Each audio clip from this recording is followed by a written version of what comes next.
So good evening, everyone. Do we think there's a chance of rain? Can you feel it in the air? Any chance? No. I haven't seen it this overcast in weeks, so I'm really hoping for it. It feels finally like there's some moisture in the air. So,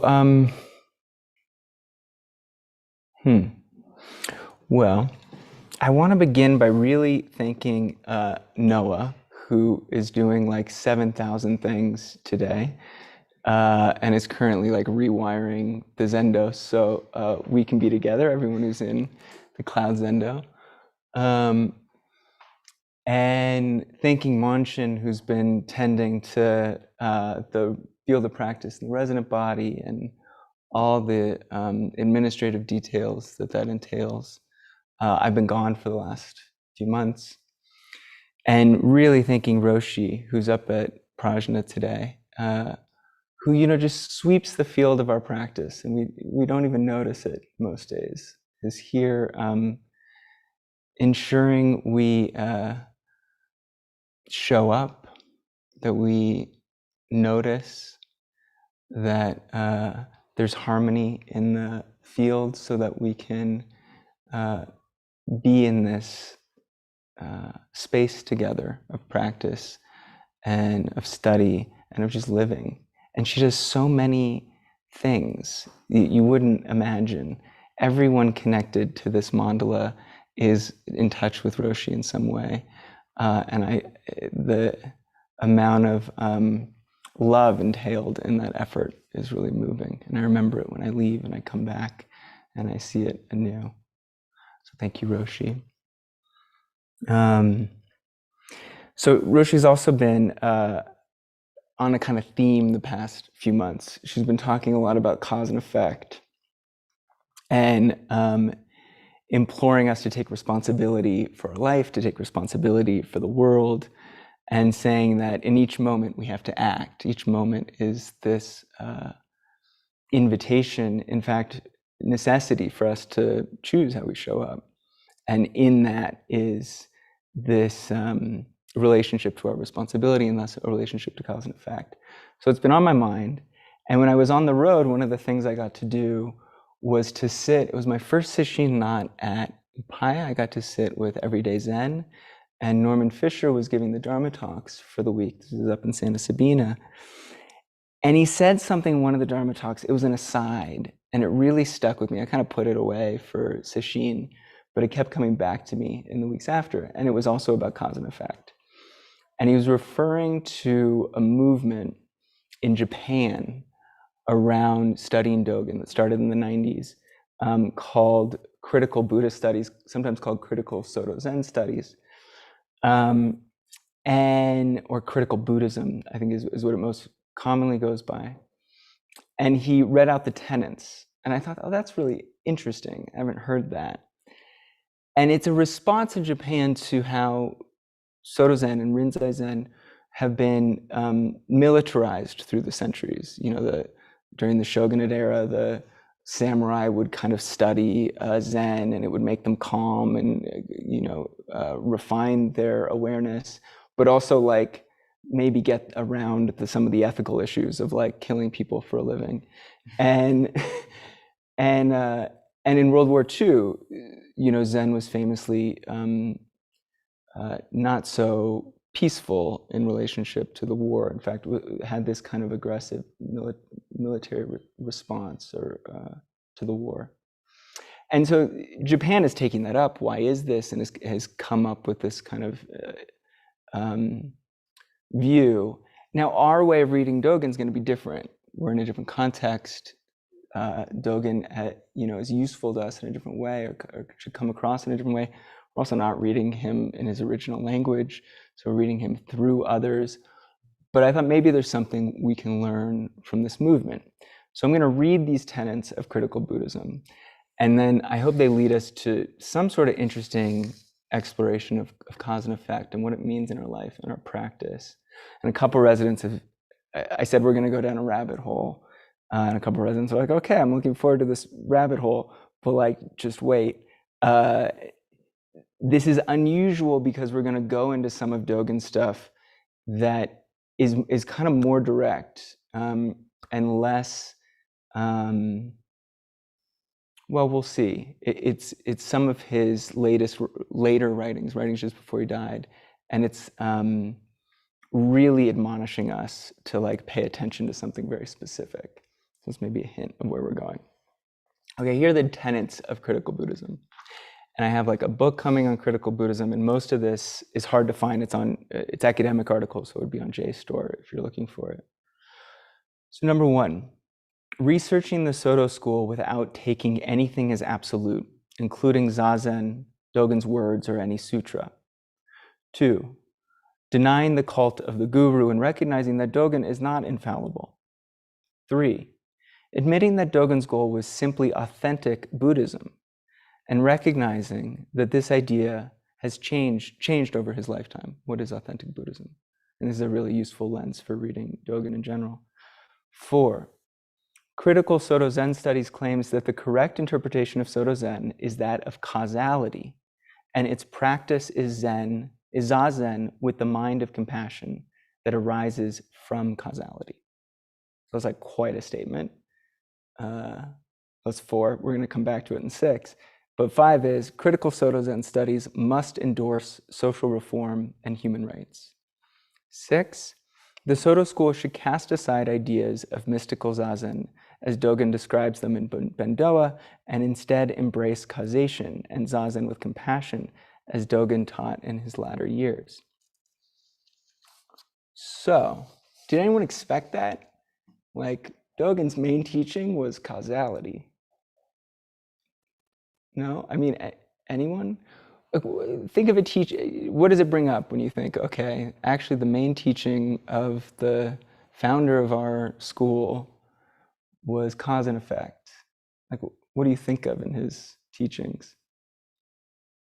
Yeah, that's kind of how I felt. I was like, So this is a whole movement focused on, as I'm understanding it, the kind of danger of a love affair with emptiness, and thus the importance of causation, of cause and effect, in grounding us in the practice of Zazen and a practice of compassion. And what does this mean to be grounded in cause and effect? What does this lead to? What is this practice? These are things we can explore. And when we start exploring Dogen's writings and Zen teachings in general through this lens, at least for me, when I go and reread, everything seems to be about cause and effect. Suddenly this thing where I was like, oh, that was unexpected. Every teaching seems to be just a teaching of how to be in relationship to cause and effect. Of course, it's embedded in his original teachings, the kind of teaching he comes back with from China. This question brings him to China.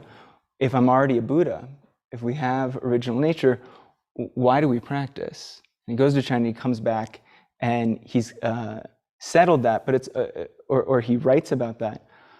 But it's also embedded in all of these stories we have. If the mirror mind is already brilliant and pure, why take steps to polish it, we ask. And if we, and how would we even polish a tile to make a mirror? These are koans that we study.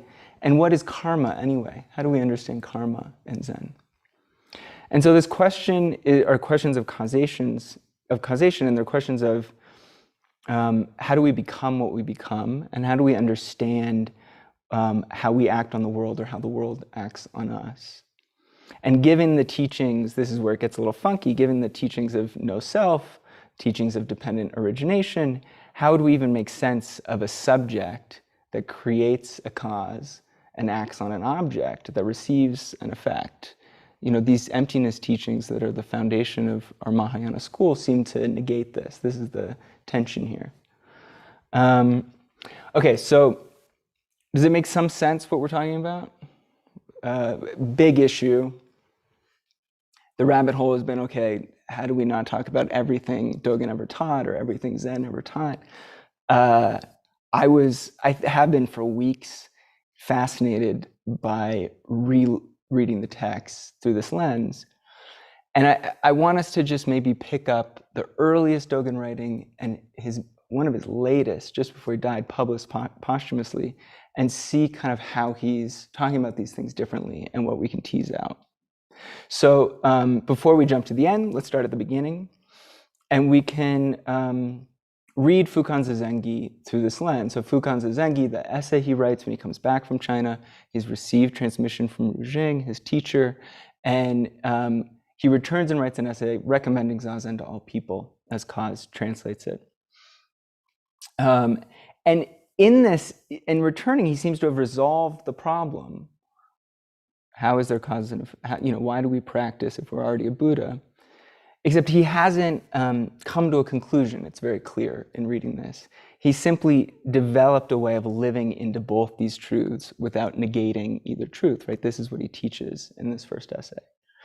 And so here's how it begins. We probably know these lines. The real way circulates everywhere. How could it require practice or enlightenment? The essential teaching is fully available. How could effort be necessary? Furthermore, the entire mirror is free of dust. Why take steps to polish it? This is the Platform Sutra and Hui Nung's poem. Nothing is separate from this very place. So why journey away? It's kind of the wonderfully ironic place to end these set of questions, because he's just journeyed away to China to practice. And why did I do that? And yet, he says, if we miss the mark even by a strand of hair, we are as distant from this life as heaven from earth. And so what is missing the mark? He starts from this absolute view. He says, how would the relative view make sense? How is cause and effect working here? And then he says, yet, if we don't understand this, we miss the mark and we abandon our life. We give up our life. This is like classic Dogen extreme language. And so perhaps we can understand getting lost here, missing the mark, as really just wandering about up here, which is easy to do in a Dharma talk because there's a lot of words. And it can be easy to do when we're thinking about these concepts because we're trying to get it right. And not finding compassion, not finding our body, not finding the kind of thumping heart of this life. That seems to be what he means by getting lost. How do we not get untethered? And so he says, remember vigorous practice. Remember Shakyamuni Buddha, he says, who practiced diligently. Remember Bodhidharma, he says, who faced the wall for 9 years. How could we not have to practice like that? Do we get away scot-free? We just get to be in the perfect kind of cloud abode of enlightenment? No, practice is necessary. So why? So he grounds us in the absolute view, and he grounds that view in the relative truth that we're beings who suffer, who are wrapped up in a desire for things to be otherwise, and that, of course, because of this, we need to practice in order to arrive at the truth that's always right here. And in a way, so how could we not, he says, and then he seems to be warning us against just floating in the absolute. And Hunt said today, the absolute doesn't exist.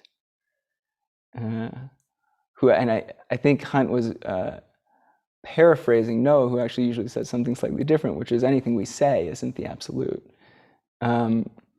But if you condense that, the absolute doesn't exist, it's quite a statement, and a true statement. The absolute doesn't exist. Which, if we want to take the edge off, we could say it doesn't exist outside of our relative experience. There's no like place that exists that's outside of here. Okay, so here's what Dogen's doing in Fukan Zazengi. And by practicing alongside Dogen, by listening to these words, we learn his kind of way that we let go of settling this contradiction he's constantly bringing up. And that the contradiction is not an endpoint, not a thing we get an answer to, but a doorway into our life or into the world. And so Dogen continues in Fukan Zazengi. Stop conscious endeavor and analytic introspection. Do not try to become a Buddha. How could being a Buddha be limited to sitting or not sitting? So then he gives us this kind of instruction that really seems like he's going right back to, well, there's no cause and effect. How could you become a Buddha? And again, this is a question of how we relate to what he's teaching. And it's very easy, it seems, he says in his later years, to take that the wrong way. And one way we could take this the wrong way is if we apply our kind of mind of attainment to it. And then we end up sitting down in Zazen, and we're on our cushion, we're sitting up very straight, and we're saying to ourselves, okay, now don't become a Buddha. Don't become a Buddha. And there's even a way we read these instructions like that, like it's the thing we're supposed to do because we're still trying to get the thing.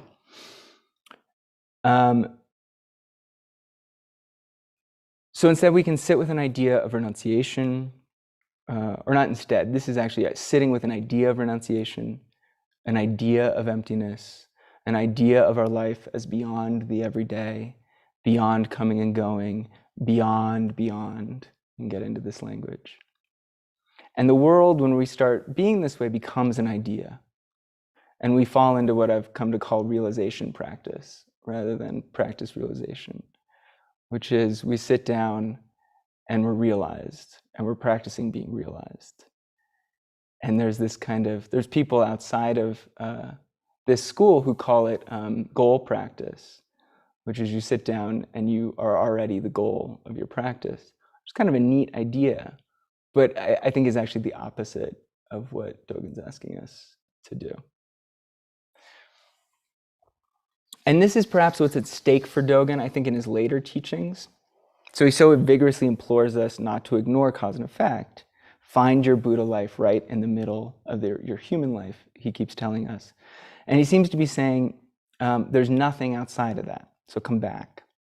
Remember the awesome implications of cause and effect, that your life is your life, that your life is the life of the entire world, that your wholesome actions heal the world, unwholesome actions sow confusion for generations, that this is cause and effect.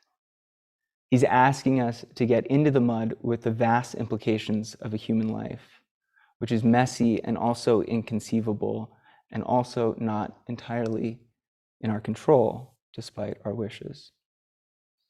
And ultimately he says, if we give ourselves to this, we will feel the depth of connection in this life, that everything is connected to everything else, and we will naturally practice love, which is a Buddha becoming a Buddha. So that's where I think he's going, but I don't know. And we each have to kind of figure that out for ourselves. And I give this key of this dynamic, or what I think this dynamic represents, because we're going to step into language that becomes very, he really wants us not to get stuck. And we can forget that the point of not getting stuck is to return to compassion. So we're going to read the fascicle, this posthumously published fascicle, and it's from the 12 fascicle Shobogenzo. Do people know this version of the Shobogenzo? So we're used to the kind of full compilations translated into English. Traditionally, there are 5. There's kind of an early set. There's the main 75 fascicle set. And then after he dies, his Dogen's student, his Dharma heir Ejo, publishes many of the manuscripts he had that are that he wrote, finished during his life, but never gave a kind of talk or never presented. And there's a 12 fascicle version of his Dogen's later teachings that is meant, we think, the scholarship I think is conflicted about this, as a kind of introduction, kind of intro studies for priests who've recently ordained. And this is what critical Buddhism points to when they're pointing to their theory that cause and effect is kind of the main teaching. They point to these set of later teachings and they say, this is what he keeps coming back to. And the earlier he seems to be trying to repair some of what he said or edit some of what he said in the earlier teachings. Now there's a lot of debate, it seems, about the scholarship. None of that's like confirmed, But this is what we're reading from, is the last words kind of Dogen's life, the last thoughts he has in the final year. He writes it in 52, 53, and it's published in 1255. Okay.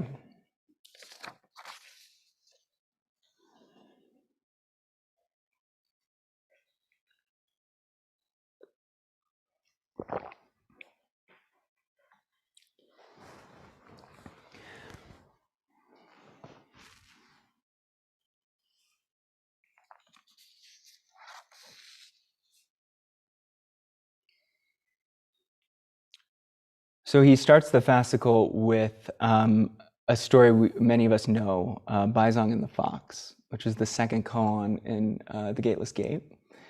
And I'll tell the story. I'll give the koan, which is he gives in full at the beginning. So he writes, every time Baizong gave a Dharma talk, and this is a 8th century Tang Dynasty ancestor, an old man would come to listen. He usually left right after, but one day he remained. Baizong asked, who's there? And the man said, I'm actually not a human being. I live and I taught on this mountain at the time of Kashyapa Buddha. This is before Shakyamuni Buddha. One day a student asked me, does a person who practices completely still fall into cause and effect? Another way this is translated is, does an enlightened person still fall into cause and effect? I said to him, no, such a person does not fall into cause and effect. Because I said this, I was made to be reborn a wild fox for 500 lifetimes, which I imagine is a lot of lifetimes. Although a fox probably lives a shorter life, but maybe a wild fox lives a longer life. It's a long time, it's eons, because it's the previous Buddha, so long lives, many times. Reverend Master, he says, please say a turning word for me and free me from this wild fox body. Then he asks Baizong, does a person who practices completely still fall into cause and effect? And Baizong says, do not ignore cause and effect.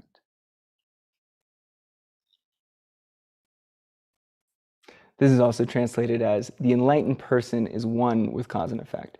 Far more often, in English at least, it's translated in this kind of slant way, do not ignore cause and effect. Immediately the man had great realization. Bowing, he said, I am now liberated from the body of a wild fox. I will stay in the mountain behind the monastery. Master, could you please perform the services for a deceased monk for me? And so they go and they find his body buried behind the monastery, and they perform the rites. And then later, during an evening lecture in the Dharma hall, Baizong is talking about what happened. And Huangbo, one of his students, ostensibly asks him, a teacher of old gave the wrong answer and became a wild fox. What if he'd given the right answer? Baizong said, come closer and I'll tell you. Huangbo went closer, and before waiting for it, he slapped Baizong in the face. Laughing, Baizong clapped his hands and said, I thought it was only barbarians who had red beards, but you too have a red beard. Now, I really don't know what that last part means. It's clearly this sweet, intimate moment between teacher and student, cause and effect, often taught with a whisk, a stick, or a palm. I'm guessing maybe the student's blushing and now has a red beard, but so Dogen says about this koan, he says, still students do not understand the principle of causation and mistakenly deny cause and effect. What a pity. Things are deteriorating and the ancestral way has degenerated. Those who say does not fall into cause and effect deny causation, thereby falling into the lower realms. Those who say do not ignore cause and effect clearly identify with causation, and they're freed from the lower realms. Do not try to escape this, he writes. Do not doubt this. Many contemporaries who consider themselves students of Zen deny this. How do we know? They confuse not ignore with not fall into. So they confuse these two ways of looking at this koan. So this is a long fascicle. We're not going to read it all. There's a part about it I didn't write, but I thought was interesting. So he starts, as he often does, by going to previous teachers, and he goes back further than usual. He goes back to kind of original Zen, Indian ancestors, and he really wants to set the record straight. Oh yeah, there's a part about the koan. There's a verse to this koan. All the collections have a verse, and towards the end of this fascicle, Dogen will say, there's been 25, 30 verses written about this story. None of them got it right, which is like he's really on one. But it's like a little relieving, because I don't know if you've ever read koans and then read the verses. Sometimes you're like, did you get that right? And Dogen, and he's allowed to do this, is like, no, most of them didn't get it right. I don't think it's so helpful if we actually do that reading koan verses, but there's a little bit of just opening up this tradition where he's saying, we're struggling with these questions. This lineage, this practice, this community of practitioners, we're always coming back to this, and we're always, in a way, debating with each other. What's the right understanding? What's the right practice? And that is helpful for me, that this is not monolithic. This is relational. This is an exploration, a discovery. And Dogen's right there in it. He's a little angry about it in this fascicle, but he's right there in it. So, like all koans, this turning word is a little difficult to understand. Do not ignore cause and effect. And so we might read the koan and be left bewildered rather than being like, oh yeah, now I get it. Causation perfectly clear. And usually what Dogen would do, as I said before, is he would give us a kind of flexible reading where we can see from all sides, that any side we look at would leave something out. So he'll show us another side. He would say there is cause and effect, there isn't cause and effect, there both is and isn't cause and effect, there neither is and isn't cause and effect. And then he'd say, actually all these are the same thing. Everything I just said is the same statement, the same relationship. And he does it with such brilliance with language that we realize in that is a relational teaching. But here he seems to be saying, you know what, this time there's too much gray area. People are really running away thinking cause and effect is not that important, and we can't do that. And so he starts with the Venerable Kamaralata. He's bringing in citations, saying, here are others who thought it was important. And this is the 19th Indian ancestor. And Kamaralata, who we translate as Kumorata when we're reading the ancestors in the morning, says, we see both wholesome and unwholesome results in the three periods. Ordinary folks deny cause and effect when they see kind, fair-minded people suffering and dying young, while violent and unjust people prosper into old age. Such ordinary folk say that neither crimes nor beneficial acts bring consequences. They do not realize that the consequences of our actions follow us for 100, 1,000, or 10,000 eons. So he's saying, we see that living by the precept, living by vow, living ethically arises out of cause and effect. And when we think we see that not happening, it sows doubt, or we think this whole karma thing is just old-fashioned. And he said, when we see that, we need to broaden our view. We're looking too narrow, and we have to remember we don't experience the whole causal chain. So there's Buddhist teachings around this that we have a kind of ambivalent relationship to, and that's the Buddhist teaching of reincarnation. Reincarnation and karma going hand in hand. And we're in a modern era, the notion of like, I die and then I become a slug, and then the slug dies and like it becomes a deva, and then I don't know what that is exactly, but the deva dies and becomes it like seems absurd. And you know, it is absurd from a certain perspective, I think. But because it's absurd from a kind of rational scientific perspective, we drop it, we lose a whole, a kind of heart of our practice, which is to say these things are absolutely true, that we are reincarnated lifetime after lifetime, that we have been reincarnated lifetime after lifetime. We know this. We can think our way into it if we want. We know that the sorrows and joys and inventions and experiences of those who came before us are the world we inherit, are literally the life we have. We know the seeds of our actions, the things we do, will create the conditions for all the lives that come after. We know this to be true. Maybe we're a little attached to like experiencing those things the way we experience this life, but that experience is included. All the previous lives, all the lives that come after, they happen right now. And if we let go of that relationship to the vastness of this life, of this moment, including all of that, of our life, including all of that, which we talk about in terms of reincarnation, if we put that aside, we get into trouble. And Kumarata says, then how do you open your view broad enough to realize the radical, awesome implications of this human life, of cause and effect? And so Dogen kind of goes into that for a while, but it's an important implication of this teaching. And then he calls on, where did he go?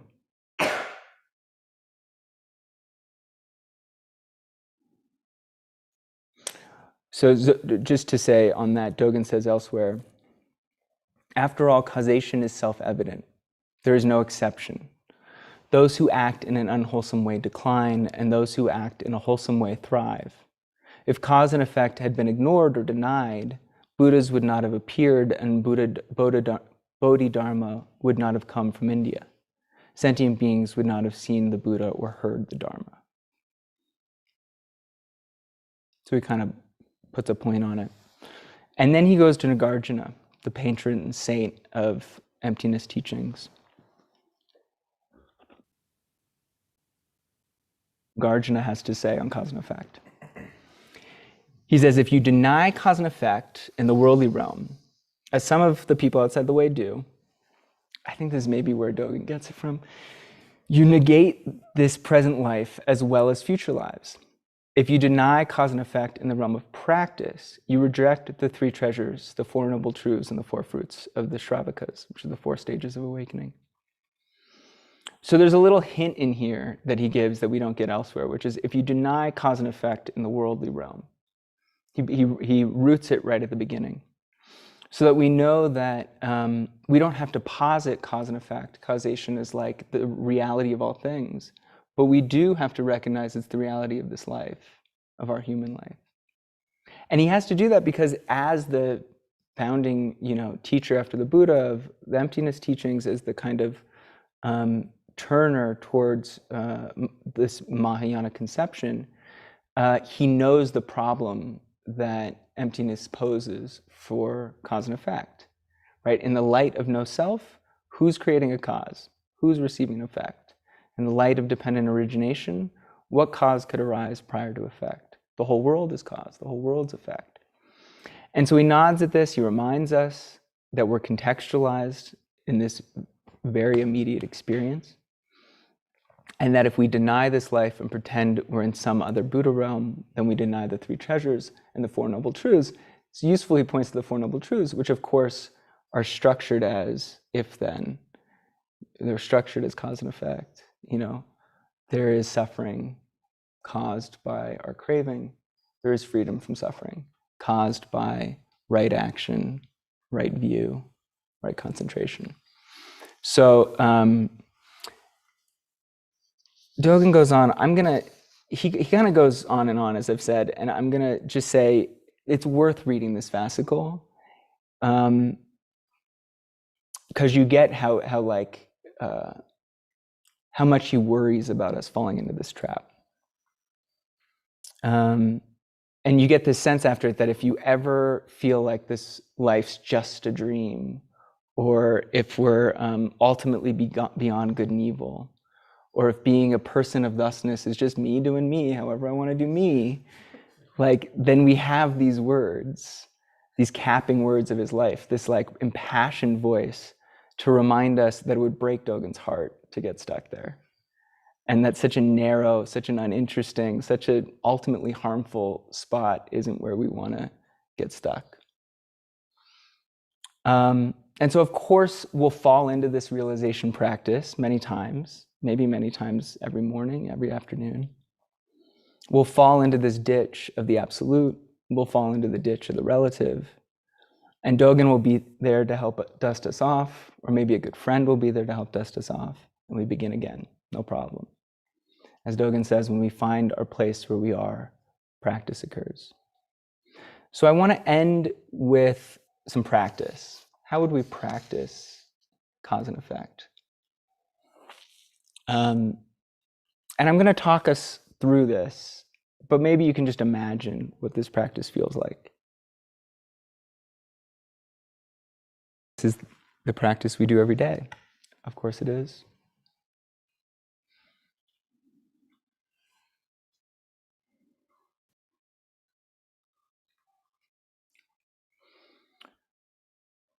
So by practice, I mean Zazen, which means we begin by taking a backward step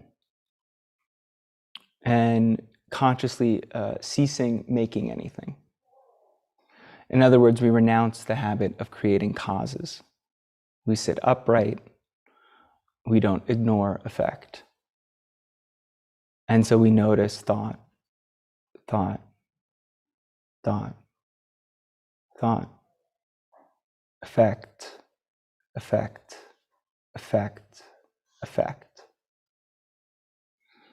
No adding good or bad, no adding right or wrong, no adding should or shouldn't or stories about any of it, just effect. So there's an itchy nose, effect, a memory of anguish, effect, thoughts of longing, effect, silence, memory from childhood, effect, birdsong, effect. We could give these causes. It can be our tendency to do that. A memory caused by a smell, or a word we heard spoken earlier, or the breath emptying out the storehouse of our consciousness. Or we could think of the cause of the birdsong, such as spring, or the mama of the warbler we're listening to, or some bird love affair. But none of this is it, we know. There are endless causes just of this bird song. And those causes have other causes, and those have their own, and so forth, across the horizon of time. And so we quickly realize the whole world gives rise to this bird song. And we do not have to go looking for the whole world. It's already right here before our concept of it. And so cause is all-inclusive in this way, just as effect is all-inclusive in this way. Dogen writes, cause is not before and effect is not after. Cause is complete and effect is complete. Cause is all-inclusive just as Dharma is all-inclusive. Effect is all-inclusive just as Dharma is all-inclusive. Although effect is experienced induced by cause, one is not before and the other is not after. We say that both before and after are all-inclusive. And so we can put down looking for causes, and in this way just bear witness to effect, which leaves nothing out. When we practice in this way, we may find that each object that comes into our awareness, what we're calling each effect, feels connected to everything else, both experienced and unexperienced, seen and unseen. And then the next moment, something different arises, though it too seems connected. This is not a thought, but a feeling. The feeling of experiencing the world worlding. Perhaps we notice a flicker of the candle's flame in the zendo during the evening sit. Effect. And within that moment of awareness, we feel the raging forest fires, the cool breeze of spring. We feel the sorrow of loneliness, the ravages of war, the warmth of a long dead grandmother, stillness, awareness.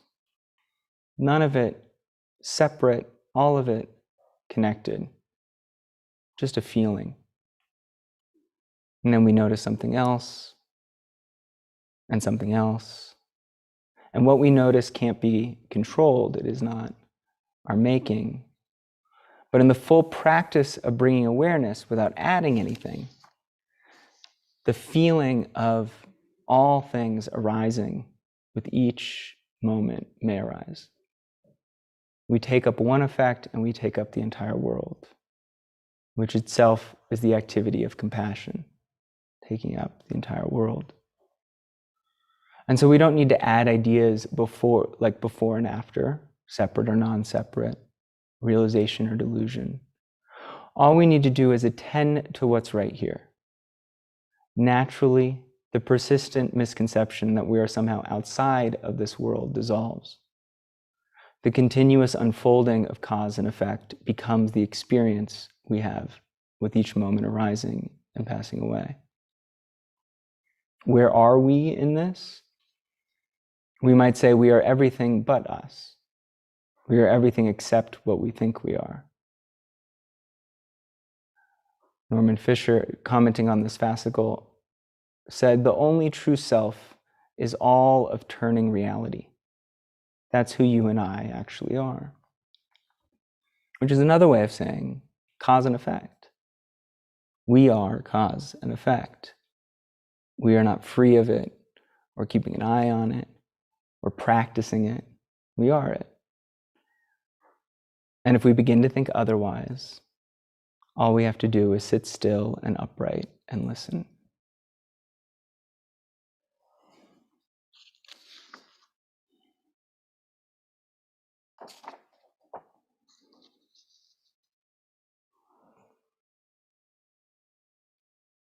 So thank you everyone for listening to this rabbit hole of a Dharma talk tonight. I really appreciate it. It's wonderful to be back in the community. I thought tomorrow during seminar we'd talk about particularly the ethical implications of this and how we show up to that. There's a whole other fascicle, the 11th, in Causes compilation on refraining from unwholesome action. It is all about how we relate to cause and effect, determines why do we refrain from unwholesome action or act wholesomely or purify the mind, the three pure precepts in the old conception of them, original conception of them. And for those joining us online, I want to remind you that Dorotea Mendoza and I are teaching a weekend class. It's our first class teaching together. It's my first kind of non-sesshin or ongo in a long time. And we're going to be teaching a writing course that's looking at writing practice alongside the practice of the three tenets. And it's the second weekend of July. And everyone who's still here is welcome to join as well. I know we'll have a few people away. So take a look. I'd love for you to join. And Dorotea has been part of Sit Walk Right for ages, is Natalie Goldberg's student for a long time, but also has been a member of our community and a Zen practitioner for many years, and is just awesome. I'm really excited I get to do that with her. So since I'm not going to be back up here again for a while, take a look. I'd love for you to join us. And we'll close with the 4 vows.